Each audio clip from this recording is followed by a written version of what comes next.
ఈ 4.5 సంవత్సర కాలంలో జగనన్న ప్రభుత్వంలో మరి అక్క చెల్లెమ్మలందరూ కూడా ఎంతో ప్రాధాన్యతతో మహిళలే మహారాణులు అన్న చందంగా ఈరోజు మహిళలకి మంచి సాధికారత దిశగా, వాళ్ళని ఆర్థికాభివృద్ధి దిశగా, సామాజిక న్యాయమే మరి సంక్షేమ పథకాలు కానివ్వండి, సాధికారతతోనే సామాజిక అభివృద్ధి అని చెప్పి మహిళలకి అన్ని రకాలుగా సంక్షేమ కార్యక్రమాలు చేసిన ముఖ్యమంత్రిగా మహిళల్ని ఆర్థికాభివృద్ధిలో నడిపిస్తూ ఈరోజు అమ్మ ఒడి కానివ్వండి, చేయూత కానివ్వండి, ఆసరా కానివ్వండి, 30 లక్షల మందికి ఇళ్ల స్థలాలు అయితే నీళ్ళు అయితేనే మరి ఇవన్నీ కూడా మహిళల ఆర్థికాభివృద్ధి కోసమే. మహిళలు ఎప్పుడైతే ఆర్థికంగా బాగుంటారో సమాజం బాగుంటుందని ఒక దీర్ఘకాలికంగా ఒక దృష్టిలో పెట్టుకొని ముందుకెళ్తున్నటువంటి ముఖ్యమంత్రి జగన్మోహన్ రెడ్డి గారు ప్రతి మహిళ కూడా ఈరోజు రాష్ట్రంలో ఆనందంగా సంతోషంగా ఉన్నారు.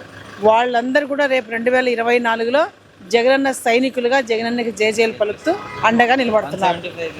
ఖచ్చితంగా 2024 వన్స్ మోర్ జగనన్నకి జయజయలు మహిళలందరూ.